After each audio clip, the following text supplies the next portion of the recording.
श्रीमा Shri Arvind online Shri Arvind पाठचक्र योगदान करथिबा भाई अपा मानकु नमस्कार।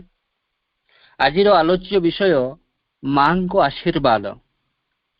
मां को आशीर्वाद प्रसंग रे आलोचना करबा निमंते रायगड़ा जिला चामरजोड़ी श्री अरविंद स्वर्ण सेतु आश्रमर संयुक्ता आपा संयुक्ता मादला को अनुरोध करुछि। संयुक्ता आपा तांकर वक्तव्य प्रदान करंतु। श्री माता शरणं मम, श्री अरविंद शरणं मम।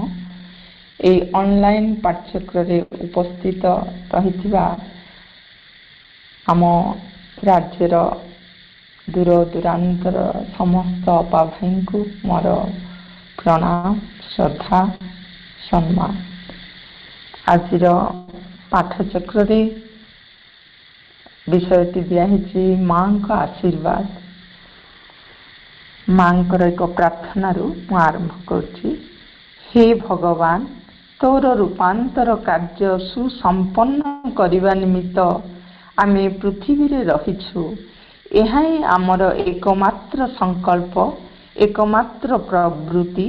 पुनश्च एहाई कर, एहा जेपरि आमर एकमात्र जीवन वृत्ति होई उठे एवं आमर सकल कर्म जेपरि एही एक ही लक्ष्य साधन रे सहायक हुए।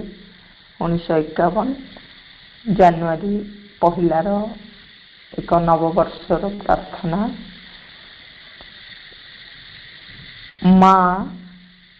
मां का आशीर्वाद हमें विषय को दिया पूर्व मां कहीं आसुंदी, मां किए, तांकर आशीर्वाद कहीं दरकार, एभली एक प्रश्न निज भितर ही आसला। तेणु ताको सेही भली भावरे प्रकाश करिया पई चेष्टा करिवि निज क्षुद्र सीमित ज्ञान भितरे एवं मां ही ताको प्रकाश करंतु। आमे जानू सृष्टिर आरंभ किछि नथिला, निश्चेतना भितरु चेतना जाग्रत, जड़, जड़रू प्राण, प्राणरू मन एवं मनरू मनीष। मनीष ये जो स्तर रे तीनोटी स्तर, तृतीय स्तर रे पहुंची, किंतु तार जीवनर पूर्णांगता प्राप्ति हेनी। जोठु से आसीछि, जोठु सृष्ट होइछि, सेई सृष्टंग भली सी ए जो पार्थिव जगत रे रूपायित हवा कथा ताहा ए पर्यंत संपन्न है। तेणु ता भितरे जो संगुप्त होइके आत्माटी रहिछंती, से आत्मा को तार मन प्राण एवं शरीर स्तर रे प्रकाश करिवो पूर्णांग रूपे। तेणु सेतबेले हबो मनीष एक पूर्णांग मनीष बा मां और प्रभु भाषा रे दिव्य मनीष। तेणु ये जो चतुर्थ स्तर रे मनीष पहुंचीबो तार आत्मार स्तर रे एवं अविकल से आत्मार अविकल तार मन प्राण शरीरटी हेब। तेणु एभली एक पदक्षेप, एभली एक महान कार्य, ए रूपांतर कार्य रे मां को जी की आद्या शक्ति प्रभु निजे कहिसंती, मां को आमे बुझी पारिए निजे। सेथिपई परम प्रभु मां का संबंध रे मांकर परिचय, मां आसीबार कारण मां बहिर 6ठ अध्याय रे एवं प्रथम अध्याय रे बहुत सुंदर भावरे प्रकाश करछंती। आमे समस्ते पढ़ुछे, किछि किछि अनुभव करछे, किछि किछि जानुछे एवं मां को कृपा, मां को आशीर्वाद फल रे ही से आमर जिज्ञासा भाव बढ़े एवं जिज्ञासार उत्तर भी मां ही निज भितरे दियंती एवं सेही अनुभव को नहीं आमे तांकरी आशीर्वाद रे आगको आगको जाऊ। तेणु भगवान का आशीर्वाद से अमोघ एवं अव्यर्थ। थरे जदि भगवान का आशीर्वाद जीव जगत उपरे बा मनुष्य जगत उपरे पड़े सी केबे हेले व्यर्थ हुएनि एवं सी जो आस्थाए से कार्य करे। तेणु व्यक्ति सकाशे ये भगवान का आशीर्वाद अमूल्य मणि सदृश। यही आशीर्वाद दिन राति 24 घंटा प्रति मुहूर्त रे वर्षा परी झरुछि, किंतु आमे ताकू उपलब्धि करि पारना। प्रत्येक मनुष्य ताकू उपलब्धि करि पारना। काहेकि आमे आम चेतना आम सीमित चेतना रे अहं, स्वार्थ, हिंसा, काम, क्रोध, लोभ, मोह एभली विभिन्न अज्ञानता को लेकिन आम बुड़ी रहीचे बा सोई रहीचे। तेणु आम से कृपा को अनुभव कर पाए। किछि जन समस्ते नहले भी किछि जन से कृपा को किंचित किंचित मात्रा रे अनुभव करन जे एवं भगवान का आशीर्वाद को ग्रहण करिया पाए, भगवान का आशीर्वाद प्रति उन्मुक्त होबा पाए तांको भितरे एक क्षुद्र आस्पृहा जागृत हुए एवं सही आस्पृहा टिकक बलरे जोटा कि भगवान एक दान आशीर्वाद आस्पृहा आम देकी हुएनि। प्रत्येक मनुष्य भितरे ए आस्पृहा जिनसटी दिया जायछि। से आस्पृहा बलरे से भगवान से आशीर्वाद बा कृपा जो झरी पड़ुछि सारा जगत रे, सारा पृथ्वी रे, ए संसार रे, पार्थिव जगत रे ताकू अल्प अल्प करके से अनुभव करे एवं ता प्रति खुली हेबा को चेष्टा करे एवं से आस्पृहा बलरे ता भितरे ए मनुष्य भितरे देइथिबा विश्वास गुणटी बा विश्वास रो फूल कढ़टी धीरे धीरे प्रस्फुटित होबाको लागे। तेणु विश्वास आ आस्पृहा ए दीटा भगवत दान एक गुण मनुष्य भितर। ए दीटार परस्पर ए दीटा परस्पर परिपूरक, परस्पर अंगांगी भावे जड़ित। जदि विश्वास नथिबो आस्पृहाटी मुंड टिके उठिबो ना, जदि आस्पृहा नथिबो विश्वासटी दृढ़ीभूत होबो। तेणु ए विश्वास आ आस्पृहा जोटा कि भगवानंकर दान मनुष्य पाए से टिकक नहीं से आगको एवं ए जीव जगत उपरे बा ए संसार रे धरा पृष्ठ रे भगवानंकर जो आशीर्वाद झरी पड़ुछि ताकू किछि किछि मात्रा रे उपलब्धि करी करी जाए। आउ माँ आछंती जदियो मानव रूप रे तांको जेतेबेले आमे चिन्हि पार न थांते, जदि स्वयं प्रभु श्री अरविंद तांको प्रकाश कर न थांते, सेतिपय तांको 3 बार प्रश्न पचराइतिला। आपण जो माँ बोली जो वर्णना करिसेंती माँ बही पुस्तक रे, माँ बही रे षष्ठ अध्याय से कोन एबे जो आम गहन रे जो माँ अछंती सेही माँ? श्री अरविंद कहउछंती हां। ये कोन विश्व सत्तार अधिष्ठात्री? हाँ। सी माने आम पाखकू अज्ञानर वस्त्र पिंधि आम पाखकू तांको संतान मानकू सस्नेह स्वरूप श्रद्धा स्वरूप ओल्हे आछंती कि? हाँ। तेणु 3 बार प्रश्न रे 3 जाक प्रश्न रे प्रभु हाँ ही उत्तर दे। आ माँ मनुष्य शरीर रे आछंती, मानव शरीर धारण करचंती। एथिपाई पुणी माँ को पिलाटी आश्रम रे पचारचंती, माँ आपण काहेकि मानव शरीर आसिले, आम पर मनुष्य काहेकि आसिले? आपण तो भगवान, आपण काहेकि? माँ स्वयं उत्तर देउचंदी जे माँ स्वयं उत्तर देउचंदी मु जदि एपरि न आसतांती ମଣିଷ ରୂପରେ ମାନବ ଦେହରେ, ତାହେଲେ ମୁଁ ତୁମମାନଙ୍କୁ ମୋ ଭଳି ହେବା ପାଇଁ କହିପାରିନଥାନ୍ତି। ତେଣୁ କି ସୁନ୍ଦର ଉତ୍ତର ମାଙ୍କର। ତେଣୁ ମାଙ୍କର ମାନବ ଶରୀର ଯଦିଓ ଧାରଣ କରିଛନ୍ତି, କିନ୍ତୁ ଅନ୍ତର୍ଜଗତରେ ପ୍ରତ୍ୟେକ ଅବତାର ମାନବ ଶରୀର ଧାରଣ କଲେ ମଧ୍ୟ ସେମାନେ ଅନ୍ତରରେ ଭଗବତ ଚେତନାରେ ରହିଥାଏ। ତେଣୁ ମା ଆମ ଭଳି ନାକଟି ଅଛି, କାନଟି ଅଛି, ପାଟିଟି ଅଛି, ହାତ ଗୋଡ଼ ସେଇଭଳି ମଣିଷଟିଏ, କିନ୍ତୁ ଅନନ୍ତ ଶକ୍ତିର ଅଧିକାରିଣୀ, ଅନନ୍ତ ଶକ୍ତି।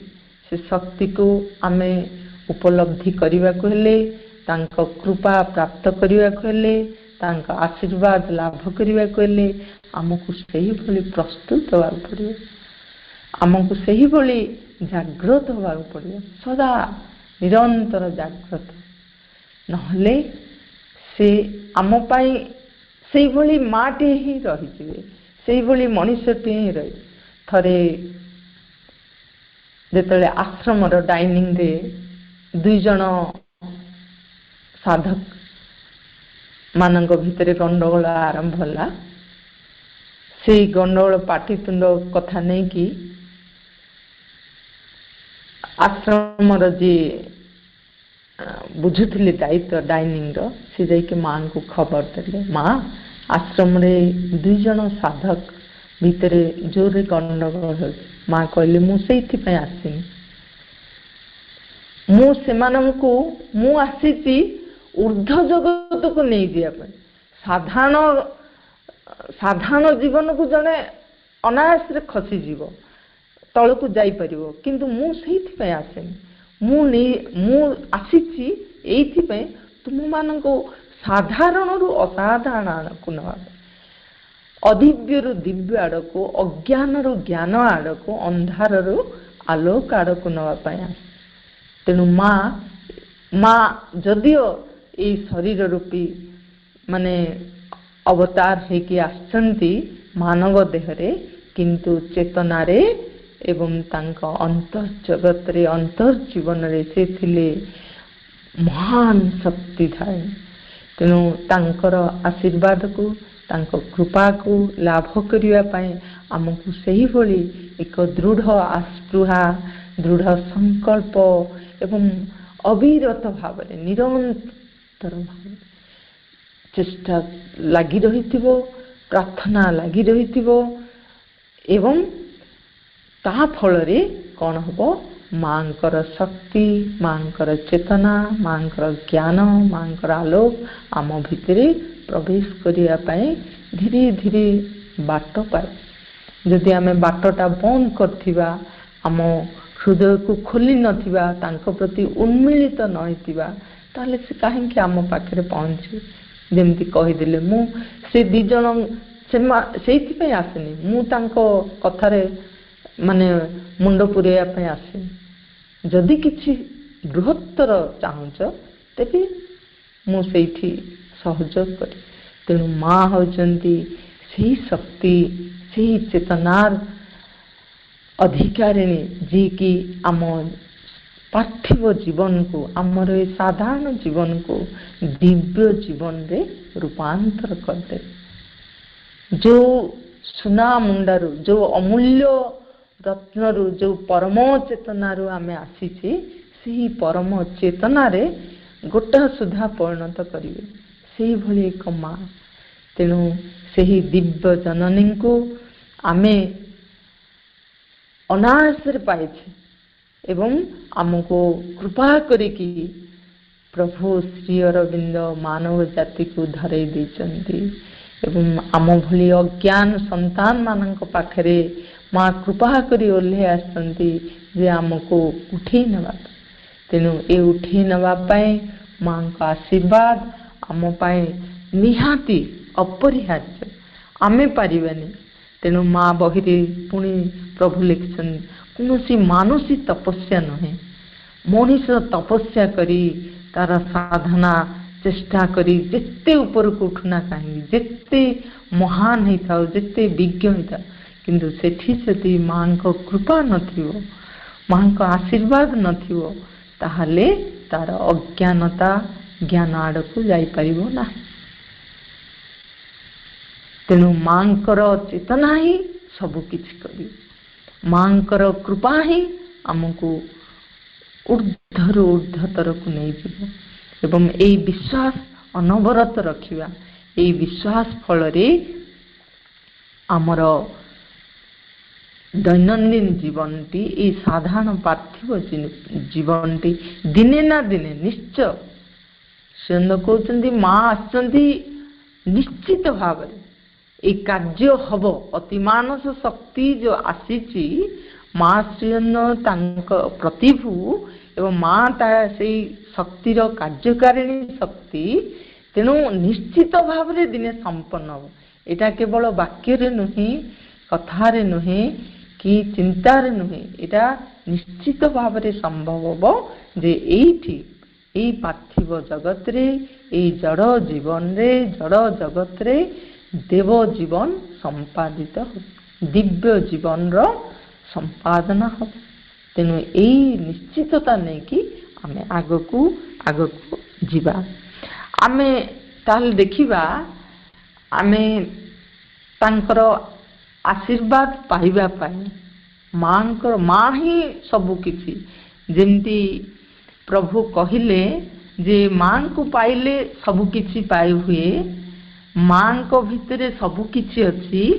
ଏବଂ the mother is our destination, she contains everything in her. If you will have her, you will have everything. ମା ହିଁ ଆମର ଲକ୍ଷ୍ୟସ୍ଥଳ, ସେ ସବୁ କିଛି ନିଜ ମଧ୍ୟରେ ଧରି ରଖିଛନ୍ତି। ପ୍ରଭୁ କହୁଛନ୍ତି ତାଙ୍କୁ ପ୍ରାପ୍ତ ହେଲେ ସବୁ କିଛି ଲାଭ କରିବେ ପ୍ରକୃତରେ। ତେଣୁ ଭାଇ ଭଉଣୀମାନେ, ଆମ ଜୀବନର ମୂଳ, ଆମ ଜୀବନର ମୂଳାଧାର ହେଉଛନ୍ତି ସେ, ଆମ ଜୀବନର ଲକ୍ଷ୍ୟ ହେଉଛନ୍ତି ସେ, ଆମ ଜୀବନର ଗନ୍ତବ୍ୟ ସ୍ଥଳୀ ହେଉଛନ୍ତି ସେ। ତାଙ୍କ ବିନା ଆମର କିଛି ବି ଅସ୍ତିତ୍ୱ ନାହିଁ। ସିଏ ଯଦି ଅଛନ୍ତି ତେବେ ଆମେ ଅଛୁ, ସିଏ ଯଦି ନାହାନ୍ତି ତାହେଲେ ମୁଁ ବୋଲି କିଛି ନାହିଁ। ତେଣୁ ଆମର ଅସ୍ତିତ୍ୱ ହିଁ ନାହିଁ। ତେଣୁ ସିଏ ରହିଥିବାରୁ ମୋ ଜୀବନ ଅଛି, ମୁଁ ହସୁଛି, ମୁଁ କଥା କହୁଛି, ମୋର ଚଳନ ଶକ୍ତି ରହିଛି, ଏଭଳି ସବୁ କିଛି। ତେଣୁ ମାଙ୍କୁ ପାଇଲେ ଯଦି ସବୁ କିଛି ହେବ, ତେଣୁ ମାଙ୍କ ଆଶୀର୍ବାଦ ପାଇଁ ଆମେ ପ୍ରତି ମୁହୂର୍ତ୍ତରେ, ପ୍ରତ୍ୟେକ କ୍ଷଣରେ ଆମେ ସେଥିପାଇଁ କ'ଣ ଅଭିଳାଷ କରିବା, ସେଥିପାଇଁ ଆକାଂକ୍ଷା କରିବା ଯେ ଆଉ କିଛି ନାହିଁ। ଧନ ସମ୍ପତ୍ତି, ଯଶ, ଖ୍ୟାତି, ମର୍ଯ୍ୟାଦା କିଛି ଦରକାର ନାହିଁ, ପ୍ରଶଂସା ଏସବୁ ଭିତରେ କିଛି। କେବଳ ମା ତୁମେ ମୋ ଜୀବନରେ ପ୍ରକାଶିତ। ମା ହେଉଛନ୍ତି ଜ୍ଞାନମୟ, ମା ହେଉଛନ୍ତି ଆନନ୍ଦମୟ, ମା ହେଉଛନ୍ତି ଚୈତନ୍ୟମୟ, ମା ହେଉଛନ୍ତି କରୁଣାର ଧାରା। ତେଣୁ ତାଙ୍କ ପାଖରେ ଯାହା ଯାହା ବିଭବ ଅଛି, ଆମ ପାଖକୁ ତାହା ତା ସନ୍ତାନମାନଙ୍କୁ ଦେବା ପାଇଁ ସେ ସଦା ଉଦ୍ୟତ। ତେଣୁ ଆମର ଲକ୍ଷ୍ୟ ହେବ ମାଙ୍କୁ ପାଇବା। ତେଣୁ ମାଙ୍କୁ ପାଇବାକୁ ହେଲେ ମାଙ୍କ ଆଶୀର୍ବାଦ ଲାଭ କରିବାକୁ। ଏବଂ ମାଙ୍କ ଆଶୀର୍ବାଦ 4ଟି ଉପାୟରେ ହେଇପାରିବ। 4ଟି ମା ବହିରେ ଯେଉଁଟା କହୁଛନ୍ତି ବିଶ୍ୱାସ, ଆସ୍ପୃହା, ପ୍ରତ୍ୟାଖ୍ୟାନ, ସମର୍ପଣ, ତା ସହିତ ପ୍ରାର୍ଥନା, ନାମ ଜପ, ଏସବୁ କିଛି। ତେଣୁ ଆମର ବିଶ୍ୱାସଟା ଦୃଢ଼ୀଭୂତ ହେବା ଦରକାର ଯେ ମା ହେଉଛନ୍ତି ସର୍ବଶକ୍ତିର ଆଧାର, ମା ହେଉଛନ୍ତି ରୂପାନ୍ତରକାରୀର ଶକ୍ତି, ମା ହେଉଛନ୍ତି ଦିବ୍ୟ ଜୀବନ ଦେଇଦେବାର, ଦିବ୍ୟ ଜୀବନ ପ୍ରତିଷ୍ଠା କରିବାର ଶକ୍ତି। ମାଙ୍କ ଭିତରେ ସବୁ କିଛି ସମ୍ଭବ।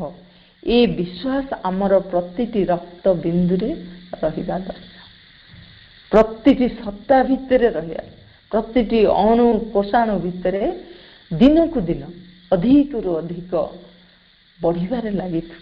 ଆମ ବିଶ୍ୱାସ ଯେତେ ବଢ଼ି ବଢ଼ି ଚାଲିଥିବ, ଆମ ଆସ୍ପୃହା ସେପଟେ ସେତେ ଅଧିକ ପ୍ରଗାଢ଼ ଏବଂ ଉଚ୍ଚ ଶିଖରକୁ ଉଠି ଯାଉଥାଏ ଏବଂ ଆସ୍ପୃହା ବିଶ୍ୱାସ ବଢ଼ିବା ସଙ୍ଗେ ସଙ୍ଗେ ଆମ ଭିତରେ ଯେତିକି ନେଗେଟିଭ୍ ସେନ୍ସ ଅଛି, ଆମ ଭିତରେ ଯେତିକି ଅନ୍ଧକାର, ମୁଁ ଜାଣିବାରେ ମୋ ଛୋଟ ମନ ଦ୍ୱାରା ଯେ ମୁଁ ଲୋଭ କରୁଛି, ନା ଏଇଟା ଠିକ୍ ନୁହେଁ, ମୁଁ ତାକୁ ପ୍ରତ୍ୟାଖ୍ୟାନ କରିବି, ମାଙ୍କୁ ଜଣେଇବି। ଏବଂ ମା କ'ଣ କରିବେ, ମୁଁ ଯଦି ଗୋଟିଏ ପାଦ ଆଗକୁ, ଗୋଟିଏ ପାଇଁ ଆଜି ଚେଷ୍ଟା କରିଥିବି, ମୋ ଭିତରୁ ଗୋଟିଏ ଛୋଟ ଜ୍ଞାନଟାକୁ ଦୂର କରିବା ପାଇଁ ମାଙ୍କ ପାଖରେ ପ୍ରାର୍ଥନା କରିଥିବି, ଚାହିଁଥିବି, ମା କ'ଣ କରିବେ, ନିଜେ ପ୍ରଭୁ ଲେଖିଛନ୍ତି, ସେ 10 ଗୁଣ 10 ହାତ ବଢ଼େଇ ଦେବେ ଆମ। ତେଣୁ ଆଜି ଗୋଟିଏ ଉପରେ ବିଜୟ ହାସଲ ହେଲେ ନେକ୍ସଟ ଦିନ ପୁଣି ସେଇଟା ଆହୁରି 7 ଗୁଣରେ ବଢ଼ିଯିବ। ତେଣୁ ଏଇଭଳି ଗୋଟିଏ ଗୋଟିଏ କରି ଟିକି ଟିକି ଟିକି ଟିକି କରି କରି ଆମ ଭିତରୁ ସବୁ ଅଜ୍ଞାନତାକୁ ଆମ ଚେଷ୍ଟାରେ ଆମେ ଯେତିକି ପାରିବା ମାଙ୍କୁ ଜଣେଇକି କରି। ଏବଂ ତାପରର ଦାୟିତ୍ୱ ହେଉଛି ମା, କାହିଁକି ନା ସେ ହେଉଛନ୍ତି ମା, ସମସ୍ତଙ୍କ ମା। ମା ତାଙ୍କ ସନ୍ତାନକୁ ସବୁବେଳେ ସେ ଚେଷ୍ଟା କରନ୍ତି ଯେ ମୋ ପିଲାଟି ମୋ ଆଗରେ ଖୋଲି ଯାଉ, ମୋ ସନ୍ତାନଟି ମୋ ଆଗରେ ପୁରାପୁରି ସାଦା କାଗଜ ଭଳି, ତା ଭିତରେ ଥିବା ସମସ୍ତ ଅଜ୍ଞାନତା, କଳୁଷତା, ତା ଭିତରେ ଥିବା ସମସ୍ତ ଅହଙ୍କାର ସବୁକିଛିକୁ ମୋ ପାଖରେ ଦେଇଦେଉ। ତା ଅର୍ଥ ପ୍ରତ୍ୟାଖ୍ୟାନ ଆମେ ଧୀରେ ଧୀରେ ଆଗେଇ, ଏବଂ ପ୍ରତ୍ୟାଖ୍ୟାନ ଯେତେ ଯେତେ ହେବ ଏପଟେ ଆମର ସମର୍ପଣ ଭାବ ବି ସେତେ ସେତେ ବଢ଼ି ବଢ଼ି ଚାଲିଥାଏ। ସମର୍ପଣ ଏମିତି ହେବ ଯେ ମା ହିଁ ସବୁ କିଛି, ମୋ ଜୀବନରେ ମୁଁ ବୋଲି ଆଉ କିଛି ନାହିଁ, ଏମିତି ଏକ ଶୀର୍ଷ ସ୍ତରରେ ଆମ ଚେତନା ପହଞ୍ଚିବ। ଖାଲି ମାନସିକ ଭାବରେ ନୁହେଁ, ପ୍ରାଣିକ ଭାବରେ ନୁହେଁ, ଦେହର ଏପରିକି ପ୍ରତି କୋଷାଣୁ ମଧ୍ୟ ମାଙ୍କୁ ସମର୍ପିତ ହୋଇ ଚାଲେ।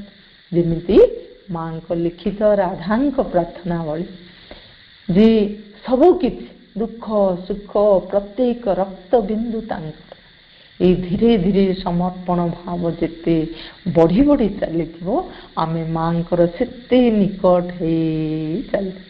ଏବଂ ତାପରେ ଆମର ଆତ୍ମ ଉତ୍ସର୍ଗ, ତାଙ୍କ ପାଇଁ ନିଜକୁ ସବୁ କିଛି ଦେଇଦିଏ, ଏଭଳି ଏକ ଭାବ ବି ଧୀରେ ଧୀରେ କିଏ ଜାଗ୍ରତ କରେ, ସେଇ ମା ହିଁ ଜାଗ୍ରତ, ସେଇ ମା ହିଁ ଆମ ଭିତରେ। ତେଣୁ ଆତ୍ମ ଉତ୍ସର୍ଗର ଭାବ ଶୀର୍ଷ ଦେଶରେ ପହଞ୍ଚିବ, ଅଳ୍ପରୁ ଟିକେ ଟିକେ ଯେ ସବୁକିଛି ତାଙ୍କରି ପାଇଁ ଦେଇଦେବି। ଶେଷରେ ଏ ଜୀବନଟାର ମୂଲ୍ୟ ଅଛି କେବଳ ତାଙ୍କରି ପାଇଁ। ଏ ଜୀବନଟା ମୁଁ ବଞ୍ଚିଛି, ଆଜି ଯଦି ବଞ୍ଚିଛି ତାଙ୍କରି ପାଇଁ, ଆଜି ଯଦି କିଛି କର୍ମ କରୁଛି ତାଙ୍କରି ପାଇଁ, ଆଜି ଯଦି କିଛି ଖାଉଛି ତାଙ୍କରି ପାଇଁ, ଚିନ୍ତା କରୁଛି ତାଙ୍କରି ପାଇଁ, ଭାବୁଛି ତାଙ୍କରି ପାଇଁ, କାହା ସହିତ କଥାବାର୍ତ୍ତା କରୁଛି ଏଭଳି ଧୀରେ ଧୀରେ ଧୀରେ ଧୀରେ ଆମର ଆତ୍ମଦାନ, ଆତ୍ମ ଉତ୍ସର୍ଗର ଭାବ ବଢ଼ି ବଢ଼ି ଚାଲିବ। ସେତେବେଳେ ମାଙ୍କର କୃପା, ମାଙ୍କର ଆଶୀର୍ବାଦ ଆମକୁ ଘେରି ରହିବ। ଏବଂ ଯେତେ ତାଙ୍କର କୃପା, ତାଙ୍କ ଆଶୀର୍ବାଦ, ତାଙ୍କ ଅଭୟ ପୁଣି ମା ବହିରେ ପ୍ରଭୁ ଲେଖୁଛନ୍ତି ଘେରି ରହିବ, ଆମକୁ କୌଣସି ବିପଦ, କୌଣସି ଶତ୍ରୁ ଶକ୍ତି ତିଳେ ମାତ୍ର ସେଠି ହଟେଇ ପାରିବେ ନାହିଁ ଏବଂ ଆମ ଉପରେ ତାଙ୍କର କାୟା ବିସ୍ତାର କରିପାରିବେ ନାହିଁ। ଭୟ କଦାପି ରହିବ ନାହିଁ ଏବଂ ଆମେ ନିଶ୍ଚିନ୍ତରେ ସେ ମାର୍ଗରେ ଧୀରେ ଧୀରେ ଧୀରେ ଧୀରେ ଆଗକୁ ଯିବୁ। ଏବଂ ସେଇଭଳି ଆମ ଭିତରେ ମାଙ୍କ ଆଶୀର୍ବାଦ ପ୍ରାପ୍ତ ପାଇଁ ପ୍ରାର୍ଥନା ବି ଏକ ବଳିଷ୍ଠ ମାଧ୍ୟମ। କିଛି ନହେଲେ ଆମେ କରିପାରୁନୁ, ପ୍ରତ୍ୟାଖ୍ୟାନ କରିପାରୁନୁ, ଅଭିପ୍ସା ବଢ଼ୁନି, ସମର୍ପଣ ଭାବ ବଢ଼ୁନି, ଅନ୍ତତଃ ପ୍ରତିଦିନ ମାଙ୍କ ପାଖରେ ମା ମୁଁ ଦେବ ମଣିଷଟେ ହେବାକୁ ଚାହୁଁଛି, ତୁମେ ଯୋଉଥିପାଇଁ ପୃଥିବୀକୁ ଆସିଛ ଦିବ୍ୟ ଜୀବନ ଦେବା ପାଇଁ, ମୁଁ ସେଇଟା ଚାହୁଁଛି ମା, ମୋତେ ସେଇଟା ଦିଅ ମା, ମୋତେ କରା। ଏଭଳି ବ୍ୟାକୁଳ ପ୍ରାର୍ଥନା ମୋ ଭିତରେ ଯଦି ମଣିଷ ଭିତରେ ହୁଏ ତାହେଲେ ସେଇ ପ୍ରାର୍ଥନା ଆମକୁ ତାଙ୍କ ଆଶୀର୍ବାଦର ନିକଟତର କରେଇବ ଏବଂ ତାଙ୍କ କୃପାର ନିକଟ। ତେଣୁ ଏଇଭଳି ଭାବରେ ଆମେ ତାଙ୍କ ଆଶୀର୍ବାଦ ଘେର ଭିତରେ ରହିବା, ତାଙ୍କ ଏଇ ପଦ୍ଧତିରେ, ଏବଂ ଦେଖୁ ଏସବୁ କରୁ, ଚାଲୁ, ପଥରେ ଚାଲୁ, କିନ୍ତୁ ପୁଣି ବେଳେ ବେଳେ ତାଙ୍କ ଆଶୀର୍ବାଦ ପାଇଲା ପରେ ବି ଆମ ଭିତରେ ଏତେ ଶତ୍ରୁ ଶକ୍ତି ରହିଛନ୍ତି, ସେମାନେ ଚେଷ୍ଟା କରନ୍ତି ତାଙ୍କ ବାଟକୁ ନେଇଯିବା ପାଇଁ। ଏଭଳି ସମୟରେ ବି ମା ଅପେକ୍ଷା କରିଥାନ୍ତି। ଯଦି ବି ଆମେ ଆମ ପଥଚ୍ୟୁତ ହୁଏ, ଆମ ପାଦଟି ଖସିଯାଏ, ଡାକୁ ଡାକୁ କରୁ କରୁ ମା ପୁଣି ମା ଅନେଇଥାନ୍ତି। ମା କେବେ ବି ଛାଡ଼ନ୍ତିନି। ଥରେ ଯଦି, ସେଥିପାଇଁ ଲେଖିଛି, ଥରେ ଯଦି ତାଙ୍କୁ ଜଣେ ବାଛିଛି, ଭଗବାନଙ୍କୁ ଜଣେ ବାଛିଛି, ଭଗବାନ ତାକୁ ବାଛି ନିଅନ୍ତି, ତାକୁ ନେଇ ନିଅନ୍ତି, ତାଙ୍କର କରିନିଅନ୍ତି, ଏବଂ ସେ ଅପେକ୍ଷା କରିଥାନ୍ତି ପୁଣି ତାଙ୍କ ସନ୍ତାନ କେବେ ପୁଣି ଡାକିବ, କେବେ ପୁଣି ଚାହିଁବ। ସେ ପୁଣି ଗୋଟେ ହାତ ଡାକିଲା ବେଳକୁ ସେ 10 ହାତ ବଢ଼େଇକି ନିଅ। ଯେମିତି ଆମେ ଅଜାମିଳ ରାଜାଙ୍କ କଥା ଜାଣୁଛେ, ପିଲାଟି ବେଳରୁ ଭକ୍ତ ଭଗବାନଙ୍କୁ ଡାକେ, ଯେତେବେଳେ କିନ୍ତୁ ତାଙ୍କର ଯୌବନ ଅବସ୍ଥା ଏବଂ ବେଳେ ଧୀରେ ଧୀରେ ସେ କେମିତି ରାଜପଦରେ ରହିକି ଏତେ ତଳକୁ ଖସିଗଲେ ଯେ ତାଙ୍କର ଅଧପତନ ହେଲା। ତେଣୁ ଏ ଅଧପତନ ସମୟରେ ବି ଭଗବାନ ଅପେକ୍ଷା କରିଥିଲେ। ତେଣୁ ସେ ନିଜ ପୁତ୍ରର ଡାକରେ ଅନ୍ତତଃ ଭଗବାନଙ୍କୁ କେମିତି ଡାକିବି, ନିଜ ପୁଅକୁ ନାଁ ଧରି ନାରାୟଣ ବୋଲି ଯେତେବେଳେ ଡାକୁଛନ୍ତି, ଭଗବାନ ତାଙ୍କୁ ଅନେକ ସୁରକ୍ଷା ଶକ୍ତି ଦେଇଦେଲେ, ମୃତ୍ୟୁ ମୁଖରୁ ବଞ୍ଚେଇ। ତେଣୁ ମା ଏମିତି ମା, ପ୍ରଥମ ଥର ପାଇଁ ଭଗବାନ ପୂର୍ଣ୍ଣ ଶକ୍ତି ନେଇକି ମାତା ରୂପରେ, ମା ରୂପରେ ତାଙ୍କ ସନ୍ତାନ ମାନଙ୍କୁ ଆସିଛନ୍ତି। ତେଣୁ ଏଇ ସନ୍ତାନ ମାନେ ଆମେ ତାଙ୍କର ଉପଯୁକ୍ତ ଦାୟାଦ ହେବା, ଉପଯୁକ୍ତ ଯନ୍ତ୍ର ହେବା, ଉପଯୁକ୍ତ ସନ୍ତାନ ହେବା, ସେ ସେଇଟା ହିଁ ଚାହୁଁଛନ୍ତି, ଆଉ କିଛି ନାହିଁ। ମୋ ଭଳି ହେଇ ଉଠ, ସେ ଛୋଟ ପିଲାଟିର ଉତ୍ତର କହିଲେ, ମୋ ଭଳି ହେବା ପାଇଁ ତମକୁ ଡାକେ। ତେଣୁ ମାଙ୍କୁ ଯିଏ ଦେଖୁଥିଲେ କହୁଥିଲେ, ଇଏ ତ ସାଧାରଣ ମଣିଷଟେ, ଆଙ୍କୁ କେମିତି ଭଗବାନ ବୋଲି କୁହାଯିବ, ଇଏ କେମିତି ହେବେ ଅବତାର, ଦିବ୍ୟ ଜନନୀ, ଇଏ କେମିତି ଆଦିଶକ୍ତି, ଅନେକ ପ୍ରଶ୍ନର ଉତ୍ତର ଶ୍ରୀ ଅରବିନ୍ଦ ଦେଉଛି। ତେଣୁ ଇଏ ସେହି ଦିବ୍ୟ ଜନନୀ, ଇଏ ସେହି ଆଦି ଶକ୍ତି, ବିଶ୍ୱ ସତ୍ତାର ଅଧିଷ୍ଠାତ୍ରୀ ଚିତ୍ ଶକ୍ତି, ଭାଗବତୀ ଚିତ୍ ଶକ୍ତି ଶ୍ରୀ ଅନ୍ୟ କହୁଛି। ତେଣୁ ସେହି ଭାଗବତୀ ଚିତ୍ ଶକ୍ତିଙ୍କର ଆଶୀର୍ବାଦ ବିଭିନ୍ନ ରୂପରେ ମା ଦେଉଥିଲେ। ଯଥା ତାଙ୍କର ଆଶୀର୍ବାଦକୁ ଗ୍ରହଣ କରିବା ପାଇଁ ସେ ସାଧାରଣତଃ 4ଟି ଧାରାରେ ମା ଯେତେବେଳେ ଥିଲେ, ତାଙ୍କ ନିକଟକୁ ଗଲେ ତାଙ୍କର ସ୍ପର୍ଶ ଦ୍ୱାରା, ତାଙ୍କର ଆଖିର ଦୃଷ୍ଟି ଦ୍ୱାରା, ମୁଖର ହସ ଦ୍ୱାରା, ଏବଂ ଦୂରରେ ଥିଲେ ସେ ବ୍ଲେସିଂସ୍ ବୋଲି ଲେଖିକି ଦେଇଦେଉଥିଲେ। ଏହା ବ୍ୟତୀତ ମା ଆହୁରି ଦେଉଥିଲେ, ବିଭିନ୍ନ ଫୁଲ ଦେଇକି ଆଶୀର୍ବାଦ ଦେଉଥିଲେ। ଫୁଲକୁ ମା, ଫୁଲ ସମ୍ବନ୍ଧରେ ଆମେ ଅନେକ ଶୁଣିଲେ ଶ୍ରୀଯୁକ୍ତ ଯଦୁନନ୍ଦନ ଭାଇଙ୍କ ଠାରୁ। ତେଣୁ ଫୁଲ ମାଧ୍ୟମରେ ମା ତାଙ୍କର ପ୍ରତ୍ୟେକ ଭକ୍ତମାନଙ୍କୁ, ତାଙ୍କର ସନ୍ତାନମାନଙ୍କୁ, ଯିଏ ଯେଉଁ ସ୍ତରରେ ଅଛି, ଯାହାର ଯେଉଁ ପ୍ରକୃତି, ଧରନ୍ତୁ ମୋ ପାଇଁ ଭୟରୁ ଉଠିବା ଦରକାର, ସାହସ ଦରକାର, ମା ସେଇ ସାହସର ପ୍ରତୀକ ରୂପେ ଫୁଲଟିଏ ଦେଇ ଦେଉଥିଲେ, ଅରଖ ଫୁଲଟେ। ମା ବୁଝୁଥିଲେ ଏଇ ସନ୍ତାନ ପାଇଁ କ'ଣ ଦରକାର, ମୁଁ ଭିତରେ ଚାହୁଁଛି, କିନ୍ତୁ ମା ବୁଝି ଦେଉଥିଲେ ଯେ ମା ସେଇ ଫୁଲଟିଟାକୁ ଠିକ୍ ଦେଇଛନ୍ତି। ଥରେ ଥରେ କାହାକୁ କର୍ମ, କେଉଁ କର୍ମ ଦରକାର, ଜଣେ ପଢ଼ୁଥିଲେ, ପାଣି ବିଭାଗରେ କାମ କରୁଥିଲେ, ଜଣେ ସାଧକ ମାଙ୍କ ପାଖକୁ ଆଶୀର୍ବାଦ ପାଇଁ ଯାଇଛନ୍ତି, ଏବଂ ମା ତାଙ୍କୁ ଗୋଟେ ଫୁଲ ଦେଉଛନ୍ତି। ସେ ଫୁଲର ସେ ଅର୍ଥ ବୁଝି ନାହାନ୍ତି। ମା କହୁଛନ୍ତି, ଏଇଟା ଜାଣିଛୁ, कौन एटा हूँ पानी प्रतीक, जलर प्रतीक। तो से माने फूल माध्यम से पानी विभाग रे जो काम करे किमिति संपूर्ण भाव टेक्निक भाव पूर्णांग भाव करेंगे, से फूल माध्यम माँ तांको से शक्ति पठे। एमती अनेक कहानी माँ सब रही। यह छड़ा भी 4टी दर्शन दिवस रे माँ को पाखक जाए अनेक खाली आश्रमवासी नुह, दर्शन दिवस रे पृथ्वीर विभिन्न स्थान भक्त माने आसी माँ आशीर्वाद प्राप्त करते। एवं से आशीर्वाद कहानी सब अनन्य, अनेक कहानी अच्छी। गोटे छोट पिलाटीर भी आस्पृहा को पूरण करुले एवं तांकर इच्छा को तांका आशीर्वाद द्वारा पूरण करते। एमती एक छोट एक घटना, पिलाटी पढ़ुची श्री अरविंद आंतर्जातिक शिक्षा केंद्र रे, छोट पिलाटे किंतु भारी खेलुआड़ पिलाटे, क्रीड़ाविद जने। खेलु खेलु दिने कौन कुस्ती कसरत कुस्ती खेल होतिला, तार विपरीत पक्षर पिलाटी ताकू ठेली देछि एवं आघात देछि, जद्वारा तार नाक भांगी जाइछि। एवं से नाक को जोड़िया पई माँ सेतल को खेल पड़िया रे थिले, प्लेग्राउंड रे।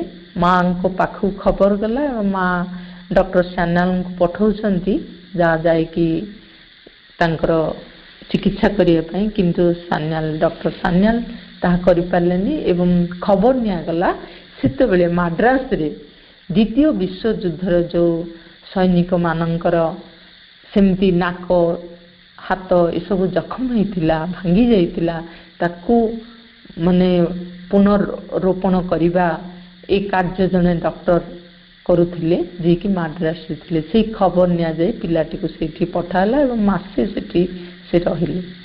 तो मासी सेठी व्याकुली धला, छोट पिलाटी सिना, किंतु माँ को देखिया पई मासे रही जिया परे माँ को देखिया पई व्याकुली धला।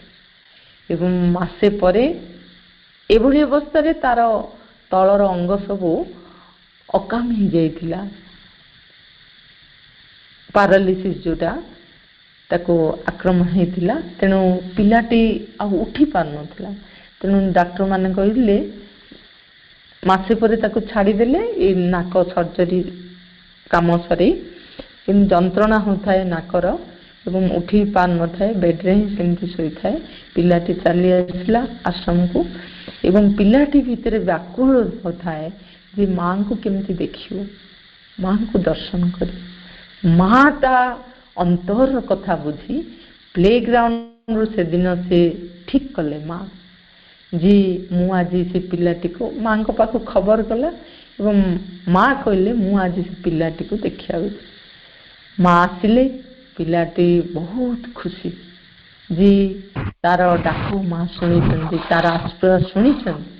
तेणु पिलाटी खुशी हुई माँ ताको आंसी देले एवं तांकर हस माध्यम तांकर स्पर्श माध्यम शक्ति प्रेरण कले, आशीर्वाद प्रेरण।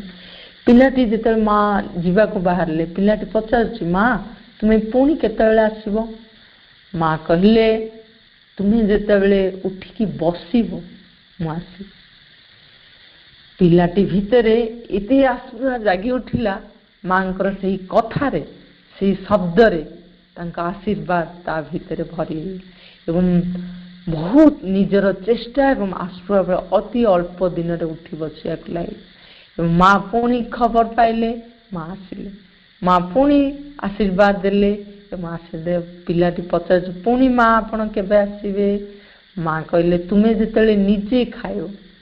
तेणु ए कथा सुनी पिलाटी भितरे पुणी आश्रय जागी उठला एवं माँकर आशीर्वाद माँकर तांको उपस्थिति ता भितरे कार्य एवं धीरे धीरे चामच रे निजे खाया पई चेष्टा एवं अति अल्प दिन रे सेठु से उत्तीर्ण हला। एवं माँ पुणी खबर नहीं कि आसिले। देखंतु गोटे छोट पिला तार व्याकुलता साधारण कथा भी आमे किंतु दिव्य जननींकर उपस्थिति ପିଲାଟିର ଅନ୍ତରାତ୍ମା ଚିହ୍ନି ଦେଇଛି, ପିଲାଟିର ମନ ପ୍ରାଣ ଚିହ୍ନି ଦେଇଛି। ତେଣୁ ଶରୀର ସ୍ତରରେ ବି ସେ କାର୍ଯ୍ୟ କରୁଛି। ତେଣୁ ମା ଆସିଲେ କହିଲେ, ତୁମେ ଯେତେବେଳେ ତାଙ୍କୁ ଖାଇବା ସମୟ ନିଜେ ଖାଇବା କଥା ଶୁଣି ମା ଆସିଲେ ଦେଖିଲେ, ପୁଣି ଆଶୀର୍ବାଦ କରି ତାକୁ ସହ ସ୍ନେହରେ ଯାଉଛନ୍ତି। ପିଲାଟି ପଚାରୁଛି, ମା ପୁଣି କେବେ ଆସ?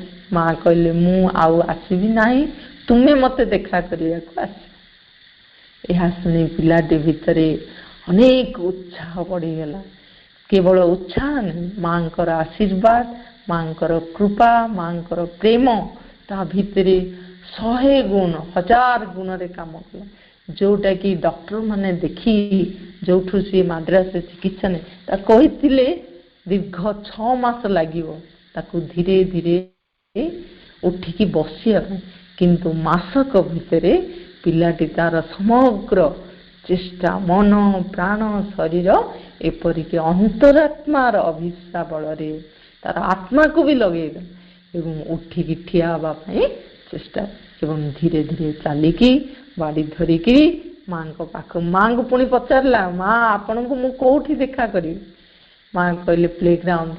ଏବଂ ପିଲାଟି ସିଧା ଯାଇଛି ମାଙ୍କୁ ସେଇଠି ଦେଖା କରିଛି, ମାଙ୍କର ଆଶୀର୍ବାଦ ନେଇଛି। ମା ତାକୁ ସସ୍ନେହରେ ଆଶୀର୍ବାଦ କୃପା ଭରି ଦେଇଛନ୍ତି ଏବଂ ତାକୁ ବିଭିନ୍ନ ଏକ୍ସରସାଇଜ ସେଠି ଏବଂ ବାଲି ବସ୍ତାଟିଏ ବୋହିବାକୁ ସେ ସକ୍ଷମ ହେଇଛି ମାଙ୍କ ଆଗରେ। ଏବଂ ମା ତାର ଉତ୍ସାହ, ତାର ଆଗ୍ରହ, ତା ଭିତରେ ଯୋଉ ପ୍ରେରଣା ଅଛି ତାକୁ 100 ଗୁଣରେ ପଢ଼େଇ ଦେଇଛନ୍ତି ତାଙ୍କ ଆଶୀର୍ବାଦରେ। ଏବଂ ପିଲାଟି ସକ୍ଷମ ହେଇଛି ଅତି ଅଳ୍ପ ମାସକ ଭିତରେ, ଆସିବାର ମାସକ ଭିତରେ ତାର ଅନେକ କାର୍ଯ୍ୟ ବଦଳି ଯାଇଛି ଏବଂ ସବୁ ଉପରେ ମା କହିଛନ୍ତି ଚରମ ବିଜୟ ପ୍ରାପ୍ତ ହେଲ। ତେଣୁ ମାଙ୍କ ଆଶୀର୍ବାଦରେ ସବୁ କିଛି ସମ୍ଭବ ହୋଇପାରେ। ଏବଂ ଆଉ ଗୋଟେ କଥା, କେବଳ ଆମେ ଦେଖିବା ଯେ ପଜିଟିଭ ଦିଗଟା ହିଁ ମାଙ୍କ ଆଶୀର୍ବାଦ ବୋଲି ଭାବିବା ନୁହଁ।